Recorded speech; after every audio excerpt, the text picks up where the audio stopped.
Hey, in today's bass lesson, I want to show you a Jaco Pastorius inspired groove that you can use over the blues sequence. I'll see you inside the lesson.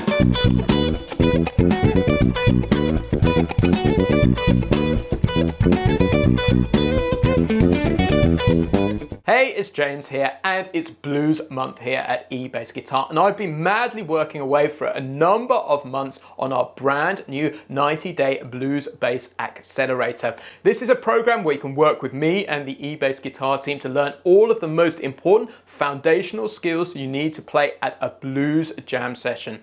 And working on this project has really brought it home to me how foundationally important playing blues is, and how it's the springboard to playing every other style of music. So today I want to show you a Jaco Pastorius inspired groove and apply it to the blues sequence so you can see exactly how powerful these concepts are. But first of all, before we hit the lesson content, I would love to know, what is your favorite Jaco Pastorius tune or bass line? Please do let me know in the comments below. So just before we hit the lesson content, I want you to know there's a completely free PDF which comes with this lesson, which will show you all the bass lines we're talking about today, written out in standard notation and tab. There's a link in the description below where you can grab your free copy. So today we're going to be using a track called Level 62, which is a blues in B, which is inspired by artists such as Jaco, bands like Tower of Power and Level 42, and it's a 12-bar blues sequence in the key of B. And you can find it on our Blues Jam backing track album over at eBassGuitar. The first thing I want to show you is the 1-bar riff that we're going to be applying to this sequence.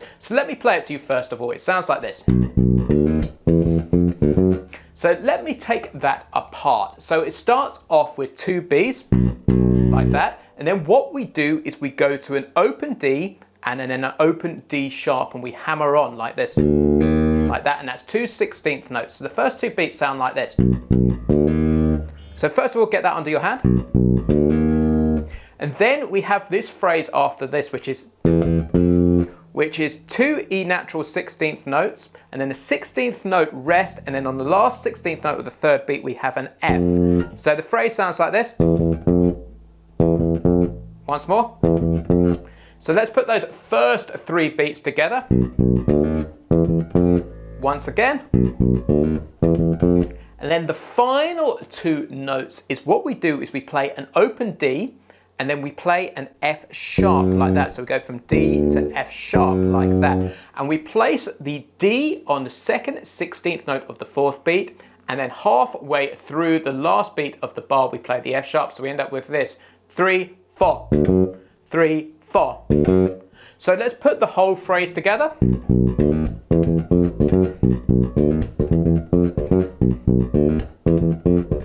And this is really in the style of Jaco with those 16th notes. So first of all, get really comfortable with that 1-bar groove. So the blues sequence we're going to use here is very simple and very straightforward. So it starts off with 4 bars of B, which is our chord 1. Then we go up to 2 bars of E, which is our chord 4.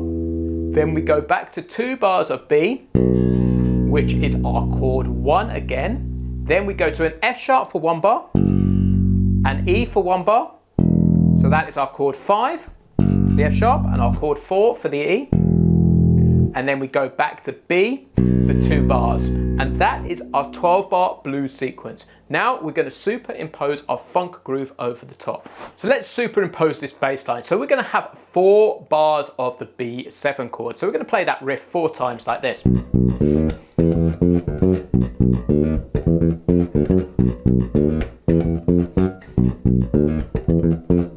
Then we're going to move it up to chord 4, which is an E chord. So what we want to do is just take those exactly the same riff and move the notes down 1 string. So the pattern turns into this. So I'll just take the notes apart from you. Start off with 2 E's. Then we go to the G natural, to the G sharp, hammer on there. Then we go to, which is A sharp, which is A, 2 A's to an A sharp. Then we go to the open G, and then we go to the, like that, which is our B, which is our 5th.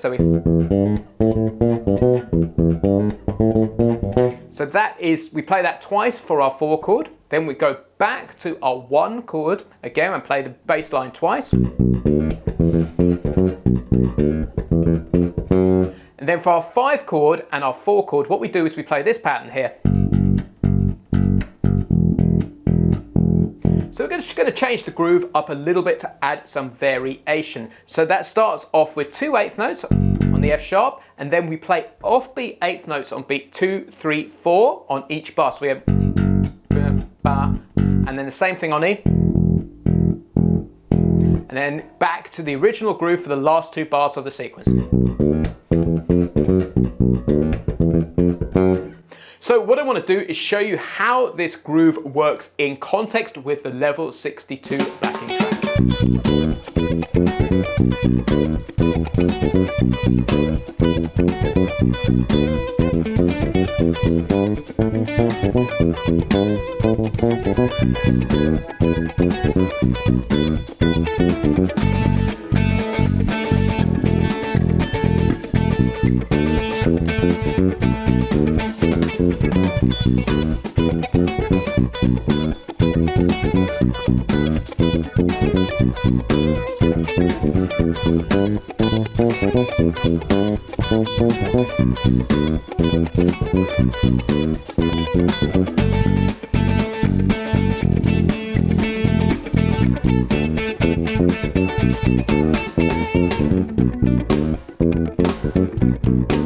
So guys, if you're enjoying this lesson, please make sure you subscribe to the eBassGuitar YouTube channel, because we release a lesson like this every single week designed especially for the beginner to intermediate bass guitar player. There's a red button somewhere around this video, and there's also a little red bell icon so you can be notified when we release a new lesson. So as you can see, learning blues and the blues sequence is really just the start of an amazing journey, because you'll find this blues sequence in so many different styles of music, from heavy metal to rock, country to Latin music, swing to jazz. It really is absolutely everywhere and teaches you so many core foundational skills. So to finish off this lesson, I want to take this groove more into a Tower of Power sort of Francis Rocco style Prestia kind of idea.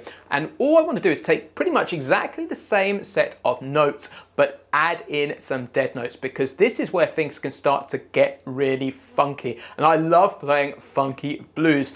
So what I want you to do to begin with is literally 1, 2, 3, 4. It's literally play 16th notes, but with a dead note. Get it going, alternate fingers like this. 1 E and a 2 E and a 3 E and a 4 E and a. Just get that really comfortable. Then I want to take the groove that we learned earlier and just fill in whatever gaps you can with dead notes. This doesn't have to be particularly scholastic or worked out. You'll find certain places will really fit just adding some dead notes in, and it will really kick the groove up the arse, so to speak. So let me play the original groove first of all. And what I'm going to do now is start simply adding some dead notes in.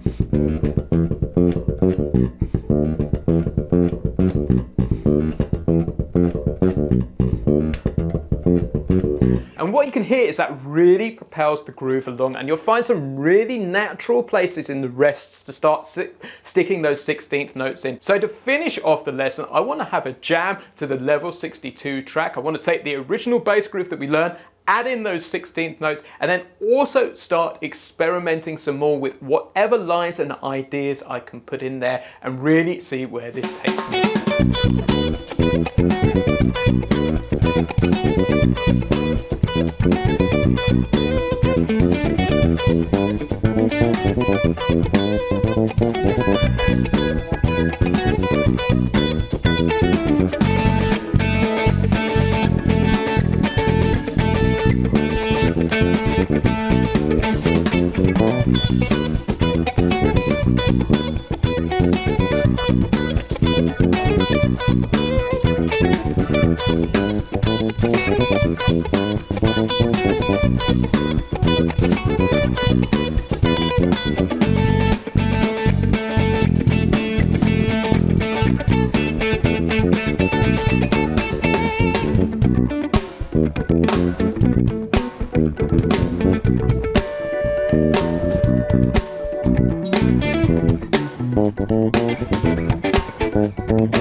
So guys, that's the end of today's Jaco Pastorius inspired blues bass guitar lesson. If you've enjoyed this lesson, make sure you check out our Blues Bass Accelerator, where you can join me and the eBassGuitar team for 90 days to really push your blues bass guitar skills forward and learn all of the most important skills you need to play at a blues jam session. So there's a link in the description below where you can find out more, and I really look forward to helping you forward with your blues bass guitar playing. Cheers, I've been James from eBassGuitar.com, and look out for another blues bass guitar lesson for next week.